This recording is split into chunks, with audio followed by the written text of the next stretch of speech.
लग्नानंतरचं प्रेम भाग 4. हृदयात उमललेलं प्रेम.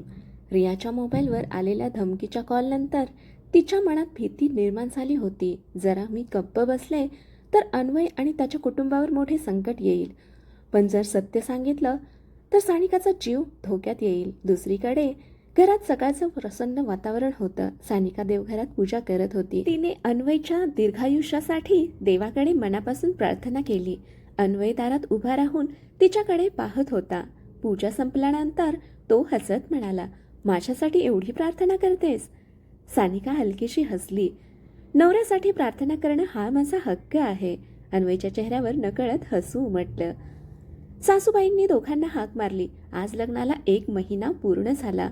संध्याकाळी घरात छोटंसं सेलिब्रेशन करूया. आर्या आनंदाने टाळ्या वाजवत म्हणाली. आणि दादा बहिणीने एकमेकांना गिफ्टही द्यायचं. हे ऐकून सानिका गोंधळली. तिने आयुष्यात कधीच कोणासाठी गिफ्ट घेतलं नव्हतं. दुपारी सानिका बाजारात गेली. खूप विचार करून तिने अन्वयसाठी एक सुंदर घड्याळ निवडलं. त्यांना वेळेची खूप किंमत आहे, हे त्यांना नक्की आवडेल, ती स्वतःशीच म्हणाली. त्याचवेळी तिची नजर समोर उभ्या असलेल्या रियावर पडली. दोघींची नजरानजर झाली. क्षणभर वातावरणात तणाव पसरला. रियाने शांतपणे सानिकाजवळ येत म्हटलं, तू खूप नशीबवान आहेस. सानिका गोंधळली. म्हणजे? रिया हसली. अन्वय तुझ्यावर मनापासून प्रेम करतो, त्याची काळजी घे. हे बोलून ती वळली. सानिकाने तिला थांबवलं. रिया, तू खरंच कोण आहेस? रिया काही क्षण शांत राहिली. मी त्याचा भूतकाळ आहे, पण त्याचं वर्तमान आणि भविष्य फक्त तू आहेस. हे बोलून ती गर्दीत अदृश्य झाली. सानिकाच्या मनात रियाबद्दलचा राग कमी झाला. संध्याकाळी घर सुंदर फुलांनी सजलं होतं. सासूबाईंनी दोघांची प्रेमाने ओवाळणी केली. सासरे हसत म्हणाले, आजपासून तुमच्या आयुष्यात फक्त आनंदच यावा. अन्वयने सानिकाला एक छोटासा बॉक्स दिला. तिने उघडून पाहिलं. आत एक सुंदर चांदीचं पेंडंट होतं. त्या पेंडंटवर छोटंसं हृदय कोरलेलं होतं. त्याच्या मागच्या बाजूला लिहिलं होतं, फॉर एव्हर टुगेदर. सानिकाच्या डोळ्यात आनंदाश्रू आले. हे माझ्यासाठी? अन्वय हळूच म्हणाला, हो, कारण आता माझ्या प्रत्येक आनंदाचं कारण तू आहेस. सानिका काही बोलू शकली नाही. तिने हळूच त्याचा हात हातात घेतला. माझ्याकडे महागडी भेट नाही. तिने त्याला घड्याळ दिलं. अन्वयने ते लगेच हातात घातलं. हे माझ्यासाठी जगातलं सर्वात मौल्यवान गिफ्ट आहे, कारण ते तू दिलं आहेस. सगळ्या कुटुंबाने टाळ्या वाजवल्या. आर्या चिडवत म्हणाली, दादा, आता वहिनीला आय लव्ह यू कधी म्हणणार? अन्वय आणि सानिका दोघेही लाजले. तेवढ्यात अचानक घरातील वीज गेली. संपूर्ण घर अंधारात बुडालं. अंधारात कोणीतरी घराचा मुख्य दरवाजा हळूच उघडला आणि टेबलावर एक लाल रंगाचं पाकिट ठेवून निघून गेला. वीज परत आली. अन्वयने पाकिट उघडलं. आत फक्त एकच ओळ लिहिलेली होती, तुमच्या प्रेमाचा शेवट जवळ आला आहे. सानिकाचा हात नकळत अन्वयच्या हातात घट्ट गुंतला. संकटातही प्रेमाची साथ. लाल रंगाच्या पाकिटातील संदेश वाचताच घरात क्षणभर शांतता पसरली. तुमच्या प्रेमाचा शेवट जवळ आला आहे. सासूबाई घाबरून म्हणाल्या, हे कोण करतंय? आमच्या कुटुंबाचं वाईट कोणाला हवं आहे? सासऱ्यांनी शांतपणे ते पाकिट हातात घेतलं. जो कोणी आहे तो आपल्याला घाबरवण्याचा प्रयत्न करत आहे, पण आपण घाबरणार नाही. अन्वयने पाकिट फाडून टाकलं. जोपर्यंत मी आहे तोपर्यंत माझ्या कुटुंबाला कोणीही स्पर्श करू शकत नाही. हे ऐकताच सानिकाच्या मनात त्याच्याबद्दलचा आदर आणखी वाढला. त्या रात्री सानिका बाल्कनीत एकटी उभी होती. तिच्या डोळ्यांसमोर दिवसभराच्या घटना फिरत होत्या. अन्वय शांतपणे तिच्या मागे आला. अजूनही त्या पाकिटाचाच विचार करते आहेस? सानिकाने होकारार्थी मान हलवली. भीती वाटते. जर आपल्या आनंदाला खरंच कोणाची नजर लागली असेल तर? अन्वय तिच्यासमोर उभा राहिला. त्याने अलगद तिचे दोन्ही हात आपल्या हातात घेतले. माझ्याकडे बघ. सानिकाने त्याच्या डोळ्यात पाहिलं. भीती आली की माणूस कमकुवत होतो, पण प्रेम असेल तर तीच भीती ताकद बनते. सानिकाच्या डोळ्यात अश्रू दाटले. जर कधी मला काही झालं तर? अन्वयने तिच्या ओठांवर हलकेच बोट ठेवले. असं पुन्हा कधीही बोलू नकोस. तुझ्याशिवाय माझं आयुष्य अपूर्ण आहे. त्या शब्दांनी सानिकाचं मन भरून आलं. तिने भावूक होऊन अन्वयला मिठी मारली. काही क्षण दोघेही निशब्द उभे राहिले. त्या मिठीत भीती नव्हती, होता फक्त विश्वास. दुसऱ्या दिवशी सकाळी सासूबाईंनी दोघांना देवळात जाण्यास सांगितलं. देवाचं दर्शन घेऊन या, मनालाही बरे वाटेल. अन्वय आणि सानिका जवळच्या मंदिरात गेले. दोघांनी एकत्र देवासमोर हात जोडले. पूजा झाल्यावर पुजाऱ्यांनी त्यांच्या हातात एक दोरा बांधला. ते हसून म्हणाले, हा दोरा फक्त हातांना नाही तर दोन मनांना जोडतो. नेहमी एकमेकांची साथ सोडू नका. दोघांनी एकमेकांकडे पाहून हसत मान हलवली. मंदिराच्या पायऱ्या उतरताना सानिकाचा तोल गेला. अन्वयने तिला पुन्हा एकदा सावरलं. असं वाटतं देवही तुला माझ्या मिठीतच पाठवतो. सानिका लाजून म्हणाली, मग आयुष्यभर असंच पकडून ठेवा. अन्वय हसत म्हणाला, आयुष्यभर आणि त्यानंतरही. ते दोघे आनंदात घरी परतले. पण घराच्या गेटजवळ एक कुरिअर बॉक्स ठेवलेला होता. त्यावर लिहिलं होतं फक्त अन्वयसाठी. अन्वयने बॉक्स उघडला. आत एक जुनी सोन्याची अंगठी आणि एक चिठ्ठी होती. चिठ्ठीत लिहिलं होतं, ही अंगठी तुझ्या खऱ्या आईची आहे. सत्यापासून आता जास्त काळ पळू शकणार नाहीस. हे वाचताच अन्वयच्या चेहऱ्याचा रंग उडाला आणि सासऱ्यांच्या हातातील पाण्याचा ग्लास खाली पडला. आईचं रहस्य आणि प्रेमाची शपथ. अन्वयच्या हातातील अंगठी पाहून सगळेच स्तब्ध झाले. ही माझ्या खऱ्या आईची, अन्वय हळू आवाजात म्हणाला. सासऱ्यांच्या चेहऱ्यावरचा रंग उडाला. त्यांनी थरथरत्या हाताने अंगठी उचलली. काही क्षण ते तिच्याकडे पाहतच राहिले आणि त्यांच्या डोळ्यात अश्रू तरळले. सासूबाईंनी काळजीने विचारलं, आता तरी खरं सांगाल ना? सासऱ्यांनी दीर्घ श्वास घेतला. हो, आता सत्य लपवून काही उपयोग नाही. संपूर्ण कुटुंब हॉलमध्ये एकत्र बसलं. सानिका शांतपणे अन्वयच्या शेजारी येऊन बसली. तिने हळूच त्याचा हात हातात घेतला. सासरे बोलू लागले, अन्वय, तू फक्त 6 महिन्यांचा होतास त्यावेळी तुझे आई वडील एका भीषण अपघातात सापडले. तुझ्या वडिलांचा जागीच मृत्यू झाला आणि तुझी आई काही दिवसांनी या जगाचा निरोप घेऊन गेली. अन्वयच्या डोळ्यात अश्रू आले. मग तुम्ही? तुझ्या वडिलांचा मी जिवलग मित्र होतो. त्यांनी शेवटच्या क्षणी माझ्या हातात तुला सोपवलं आणि एकच विनंती केली, माझ्या मुलाला कधीच परकं वाटू देऊ नको. सासूबाई रडत म्हणाल्या, त्या दिवसापासून तू आमचाच मुलगा आहेस. आम्ही तुला कधी दत्तक मुलगा समजलेलोच नाही. अन्वयला स्वतःच्या भावनांवर ताबा ठेवता आला नाही.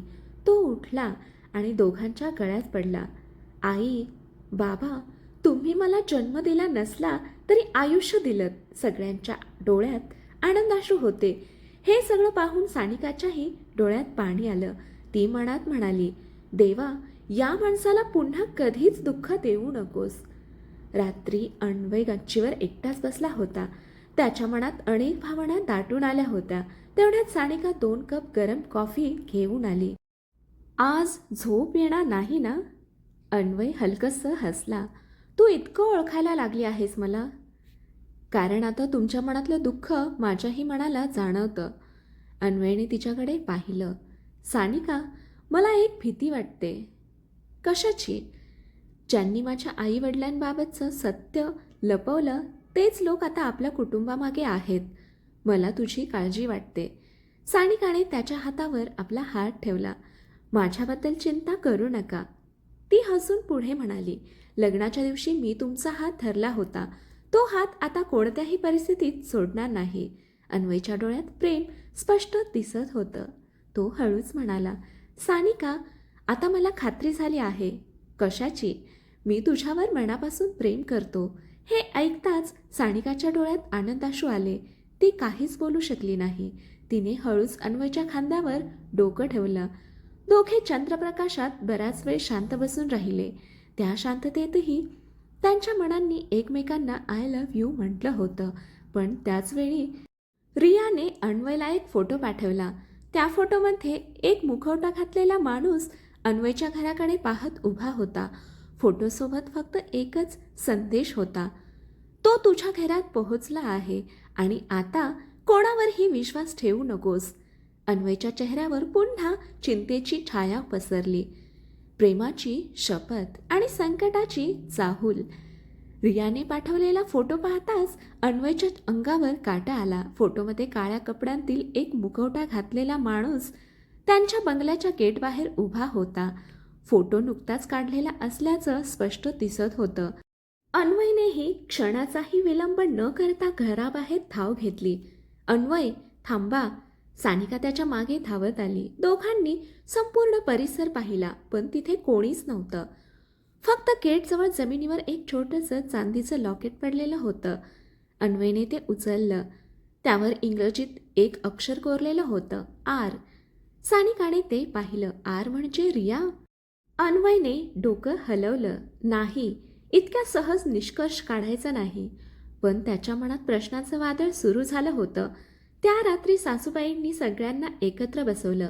आपल्या घरावर कोणाची तरी वाईट नजर आहे, त्यामुळे आता कोणीही एकटं बाहेर जाणार नाही. आर्या हसत वातावरण हलकं करण्याचा प्रयत्न करत म्हणाली, मग दादा वहिनी तर कायम एकत्रच राहणार. सगळे हलकंच हसले. सानिकाही लाजली. क्षणभरासाठी तरी घरातला तणाव कमी झाला. दुसऱ्या दिवशी रविवार होता. सासऱ्यांनी जाहीर केलं, आज कोणालाही ऑफिस नाही, आपण सगळे मिळून दिवस घालवू. सासूबाईंनी स्वयंपाकघरात सानिकाला मदतीला बोलावलं. दोघी मिळून पुरणपोळी, बटाट्याची भाजी, श्रीखंड आणि भजी बनवत होत्या. सासूबाई प्रेमाने म्हणाल्या, सानिका, तू आल्यापासून या घरात पुन्हा हसू आले आहे. सानिकाने त्यांच्या खांद्यावर डोकं ठेवलं. आई, मला माझ्या माहेरची आठवण येतच नाही, कारण इथेही मला आईचं प्रेम मिळतं. सासूबाईंच्या डोळ्यात आनंदाश्रू आले. नेहमी अशीच राहा बाळा. दुपारी जेवण झाल्यावर सगळे हॉलमध्ये बसले होते. आर्याने अचानक एक खेळ सुचवला. आज प्रत्येकाने आपल्या आवडत्या व्यक्तीबद्दल काहीतरी सांगायचं. सगळ्यांनी होकार दिला. आर्याने सुरुवात केली. माझी आवडती व्यक्ती म्हणजे माझी वहिनी, कारण त्या आल्यापासून दादा कमी रागवतो. सगळे हसू लागले.